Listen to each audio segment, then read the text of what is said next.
Bruce Broussard is a Vietnam veteran, a small business owner, host of the cable access program Oregon Voter Digest, and a perennial political candidate. This time, he's running for Multnomah County Chair, and he's here to talk to us about it. Bruce Broussard, welcome to Eye on Northwest Politics. Thank you, Ken. Now, Bruce, over the years, you've run for pretty much everything out there. Mayor, Congress, governor, everything in between. Why are you running for office again, and why Multnomah County Chair this time? Well, first off, Ken, like you said, I've been running for everything. The bottom line, you gotta remember, I was in the Marine Corps. When I came to Portland, Oregon, I came here from Vietnam, if you will. I mean, I had no idea what Oregon was all about. So I spent my time basically developing a resume to understand what's going on. Because I was a Marine recruiter throughout the state, for that matter. Okay, that's a particular point. Getting right down to your question that you had asked me, why am I running for the county chair aspect of it? In all due respect, I'm looking at everything. As you know, I do certain things in terms of what is going on within this particular community. I've been here for quite some time. And so anyway, as I was looking at the race and whatever, I noticed there were three commissioners, sitting commissioners there, district commissioners that were running for chair also at the same time. They also have responsibilities within their own areas, and the city's there too. But in all due respect, I said, wow. And then naturally, Deborah Kafori, in all due respect, who's the chair of Multnomah County, did not endorse either one of these individuals. And each of the individuals, each spent at least 4 years. They've got 4 years in their belt. And in all due respect, here they are talking about running for chair. And at the same time, the knowledge, if you will, of district number 2 was something that I said wasn't at the plate, because they've got district 1, 3, and 4. Those are the ones that basically that they've identified with.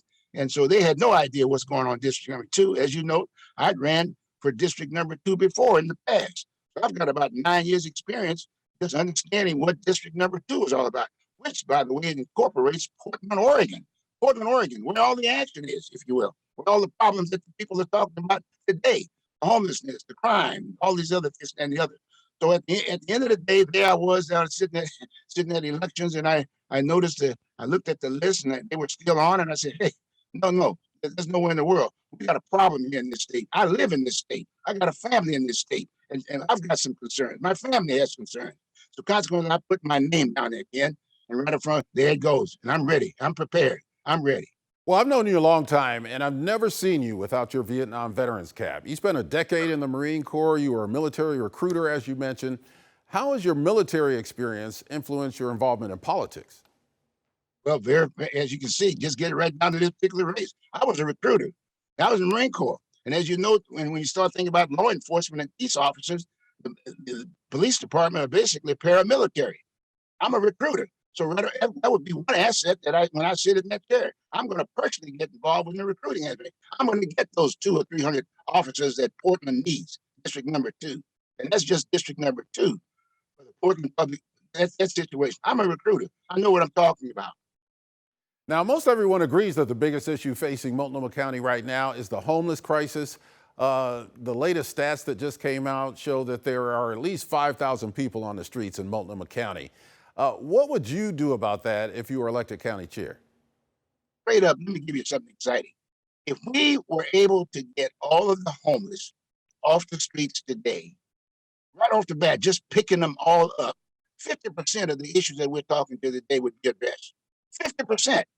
Then if we go to the second tier and say we vet them and find out who are of that 50% basically legit with the issues of mental illness, and separate all of the folks and whatever service and whatever, then we're down to 25%. So and then the other thing is that as far as the garbage thing, that same thing with the garbage deal. That's all part and parcel of homelessness aspect of it. And, I've got a background here. I used to work for USA Waste, which is now Waste Management. I was a recycling salesperson. I knew what garbage was all about, picking it up and the like. So consequently, I know what garbage is about, and I got a plan for that. And I got a plan for the homeless aspect. So the whole idea is to pick it up. I think the city of Portland kind of sort of introduced part of my thoughts, if you will, and that was basically bringing in the National Guard. Yes, these are human beings. There's a human way. The National Guard would easily pick these people up, pick them all up. For that matter. I'm not talking about with guns or whatever. I'm just saying the National Guard, the state militia, if you will. And we've got guards. We've got these areas around the state. But we got one of the largest ones sitting right there in Clackamas County, Camp Withicum. Right in front with you. We'd take them over there, we'd vet them, and it's a one-stop deal. They've got everything. Basically, the governor would call, if you will, basically call the troops in, and we got all the medical attention, the food, this, that, and other. We didn't worry about any tents or anything. They got everything. It's almost like saying, Ken, that we've got like an earthquake. What do they do in the earthquake? They do the same thing. They call out the National Guard, they pick up the people, and they vet to find out the existence. So we've got the system. It's just if you don't have the background and knowledge to know what that system represents, you can't really talk to it. And right in front of you, there's no one sitting up here now wanting to run to get in that seat that has that background. And as you know, one is limited when they run for office. You can't access basically asking any questions of the chair or even the folks who are running. So consequently, I've got the background.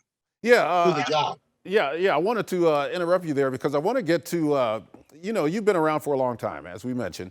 When the gangs moved in during the 1980s, we saw a big spike in gun violence, but nothing like what we see now.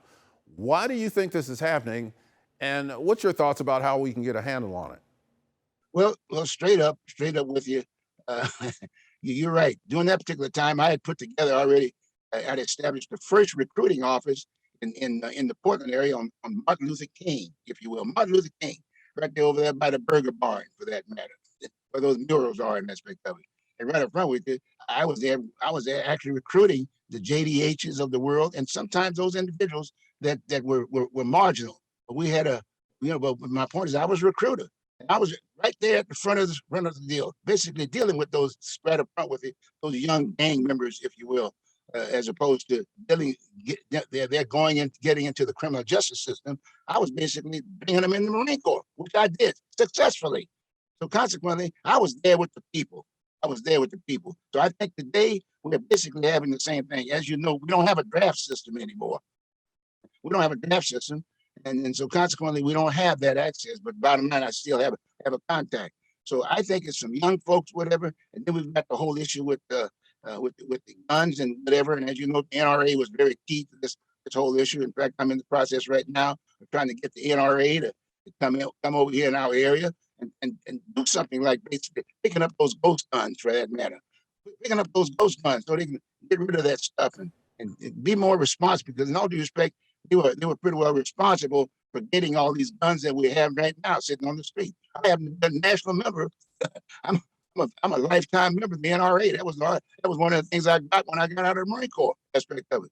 So consequently, we got the system. We just have to work with it. We got to get someone sitting in that seat that has access to those kinds of systems to deal with the issues. Yeah, we've got to go right now, but I just want to ask you this question. If you don't win this race, will you run for office again?